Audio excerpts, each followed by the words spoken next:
സ്പെയിനിൽ ഹൈസ്പീഡ് ട്രെയിനുകൾ കൂട്ടിയിടിച്ച് 21 മരണം. 75 പേർക്ക് പരിക്കേറ്റു. സ്പാനിഷ് നഗരമായ അഡമസിലാണ് അപകടം നടന്നത്.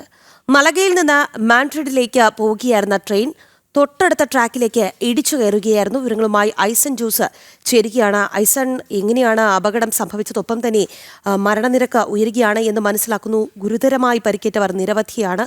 പറയൂ ഏറ്റവും പുതിയ അപ്ഡേറ്റ്സ്. രാഖി, ഇപ്പോൾ നമുക്ക് ലഭ്യമാകുന്ന സ്ഥിരീകരിച്ച വിവരങ്ങൾ അനുസരിച്ച് 21 പേർ മരിച്ചു എന്നാണ് ഔദ്യോഗികമായി സ്പെയിനിലെ ഗവൺമെന്റ് സംവിധാനങ്ങളെല്ലാം തന്നെ സ്ഥിരീകരിക്കുന്നത്.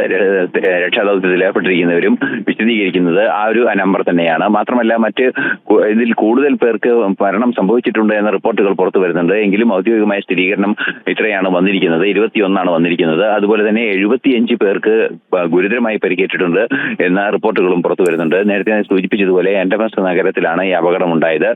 കൊർഡോബയിൽ നിന്നും വളരെ അടുത്തുള്ള ഒരു നഗരമാണ് അഡമസ് എന്ന് പറയുന്ന സ്പെയിനിലെ ഈ നഗരം.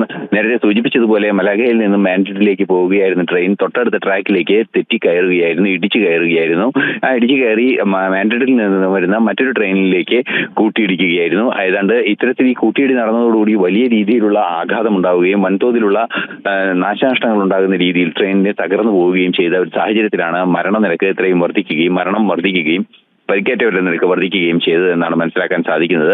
രക്ഷാപ്രവർത്തനങ്ങൾ തുടരുന്നു എന്ന റിപ്പോർട്ടുകളാണ് ഇപ്പോൾ പുറത്തു വരുന്നത്. കൂടുതൽ ഗുരുതരമായി പരിക്കേറ്റവരുണ്ട് എന്ന റിപ്പോർട്ടുകളും പുറത്തു വരുന്നുണ്ട്. നിലവിലെ സാഹചര്യത്തിൽ 21 പേർ മരിച്ചു എന്ന ഔദ്യോഗിക കണക്കാണ് സ്പെയിനിൽ നിന്നും പുറത്തു വരുന്നതെങ്കിൽ കൂടി ഈ ഹൈസ്പീഡ് ട്രെയിൻ കൂട്ടിയിടിച്ച് മരിച്ചവരുടെ എണ്ണം അതിൽ കൂടുതലുണ്ട്. അതീവ ഗുരുതരമായ അവസ്ഥയിലുള്ളവരും കൂടുതലുണ്ട് എന്ന റിപ്പോർട്ടുകളും പുറത്തു വരുന്നുണ്ട്.